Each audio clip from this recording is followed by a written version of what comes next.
Satan nous est montré dans les lieux célestes, ayant accès à Dieu. Dieu lance un défi à Satan. As-tu remarqué mon serviteur Job? Il n'y a personne comme lui sur la terre. Job 2:1, 2:3. Satan ricane et rétorque. Peau pour peau, tout ce que possède un homme, il le donne pour sa vie. Mais étant ta main touche à ses os et à sa chair, et je suis sûr qu'il te maudit en face. Remarquez combien la question de la vie est liée à ce défi.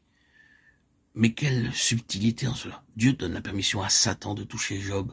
Il peut toucher son corps, toucher sa famille, ses biens, tout ce qu'il possède. Cependant avec une restriction, seulement épargne sa vie.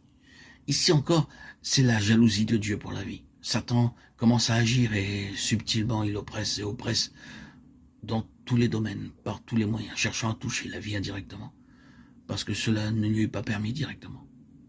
Par des voies détournées, il agit sur Job pour qu'il rompe avec Dieu en le maudissant, pour que sa vie soit perdue, que sa vie soit détruite. Pour comprendre le livre de Job, il nous faut discerner que c'est une contestation pour la vie. Il était dit que c'est une contestation à propos de la foi, mais cela est un facteur relatif. L'enjeu réel est celui de la vie. Nous verrons l'élément de la foi plus tard, mais ici, ce qui est montré, c'est la jalousie de Dieu pour la vie.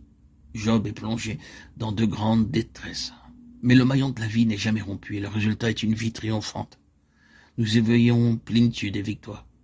À la fin, tout nous parle de vie. Nous sommes parfois tout près de nous effondrer sous la pression, les peines, les tensions et les épreuves. Lorsque l'ennemi nous oppresse pour étouffer notre vie spirituelle, par notre corps, par notre pensée, par les circonstances, nous sommes projetés souvent bien bas, comme Job. Nous avons nos questions, nous sommes abattus, nous sommes près de désespérer. Oui, chaque cœur connaît sa propre histoire, de la manière où cela peut aller loin vers l'obscurité. Même lorsqu'il s'agit de Dieu, de sa sagesse, de son amour, de sa fidélité. Mais parce que Dieu est jaloux en faveur de la vie et qu'il est le gardien de la vie, le gardien de la vie. Et nous ne parlons pas ici de la vie naturelle et physique. Le résultat est toujours un élargissement par rapport à ce que nous avions auparavant. Nous émergeons toujours avec un accroissement. Dans une moindre mesure, c'est toujours Apocalypse 20, après chaque conflit. Prenons et pensons à l'histoire d'Israël et à son affranchissement de l'Égypte. Et encore une fois ici, tout est centré sur le problème de la vie et de la mort. Dieu conduit tout droit vers ce qui est le plus important. Le problème final de la vie et de la mort.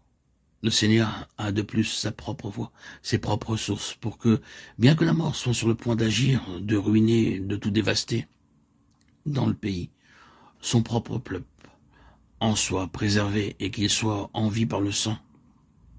La vie des siens est placée sous sa propre sauvegarde.